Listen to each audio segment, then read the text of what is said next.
Hiya folks, we're back for an update, quick one this time, just to show you what's been going on with the tank. I've been busy over the past week or so, completely rescaping. As you can see, I'll go in close with everything in a minute.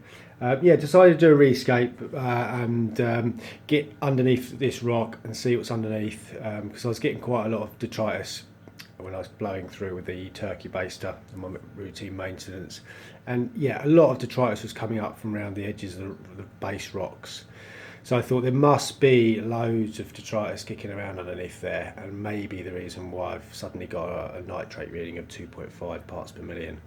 I know that's not a big deal, but like I said in my previous update, you need to get on top of these potential problems that can cause you a right headache later on down the line unless you act upon them. So what I decided to do is get in there, start moving stuff around, which was a right challenge because some of these SPS corals now are growing quite well, and it was so hard. Anyone that's into reefing will know when you start moving rocks about and you've got complex structures of colonies of coral, it is hard because you will always end up breaking something, and you can never get it just how you want it. But I've done really well. It took me a couple of days to do it, and what I decided to do is get underneath. Let's get all this detritus out. There wasn't as much as I thought actually underneath the rocks. There was quite a bit plumed up, but not a great deal. But what I wanted to do is get all the rocks suspended as much as I could. So the main body of rock in the middle, I wanted to get up off the sand beds so that on a daily basis I can get a turkey baster into the sand, and most of the detritus will come up into the water column. And I think I've done quite a good job. So we're going down low. What I've got is basically there's three main pieces of base rock. They're quite small, so most of this big chunk of rock is a network of rocks, larger rocks sitting on top with overhangs, so there's not as much room underneath for detritus to collect.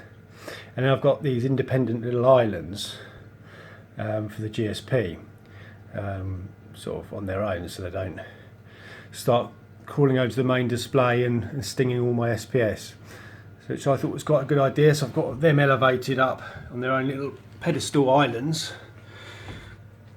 which I really like the look of,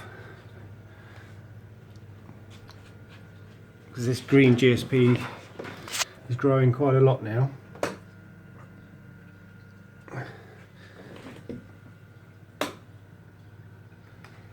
So yeah, I managed to frag off all the bits I broke. My elkhorn, I don't know if you followed, saw from my last video, this elkhorn was getting really big and nice, and it unfortunately dropped a rock on it and snapped that half, so I've putted it back in just there, so hopefully that will regrow another colony that side, and put another piece of it up here. So any bits I've broken off, I've just put them on their own frag plugs.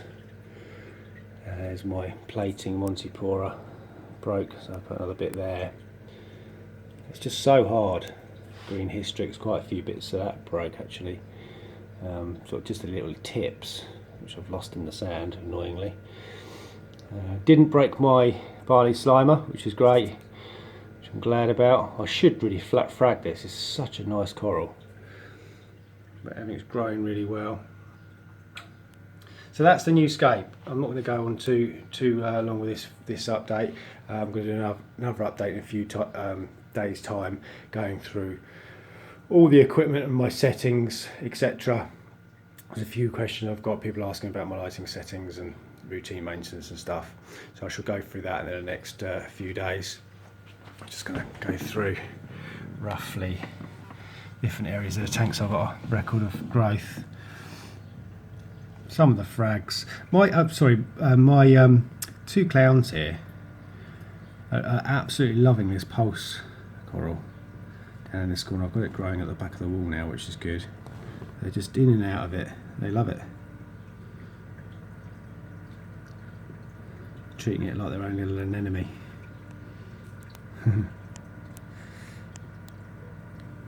Yeah, some of the frags I experimented. I have not really done much fragging, to be honest,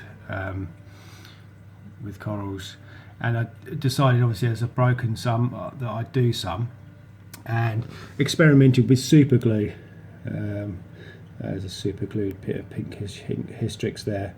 I've noticed that the super glue, when it reacts to the coral, it sort of burns it, goes white.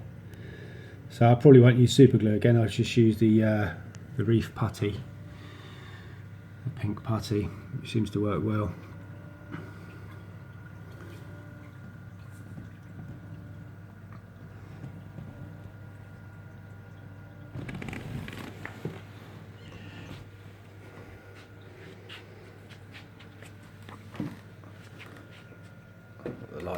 The lights are nearly at 100% intensity, 100% colour. So I don't know how this will come out. This video should be okay.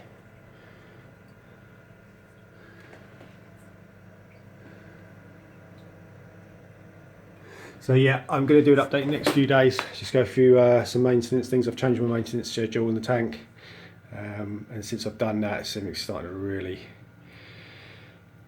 really start growing well, and colours are good. So I shall go through that in the next few days.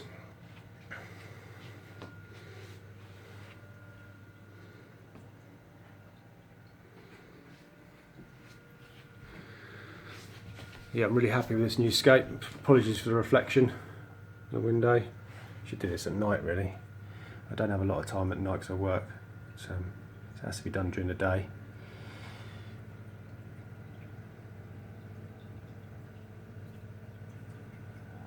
Fish and livestock, they seem to like this new scape as well. Sort of more open rock work with flow. It's another reason as well. I wanted to get flow, more the rock work more open, so I could get more flow around everything. Sort of like little caverns and caves, but more open rock work. And I can also get the turkey baster down through the middle of the rock, around the back, to try it out the sand. I think it was a good move doing this. One, it looks better. Secondly, I think we're not going to run into problems with nutrients. There's detritus kicking around, so the system's getting sort of cleaner now. I'm hoping my nitrates would have dropped down to around 1 part per million. I've just done a series of water changes, 10% water changes. Okay folks, I'm going to wrap it up. Don't forget, if you're new to tuning into the channel, hit that subscribe and like, and I'll see you in the next update. Cheers folks.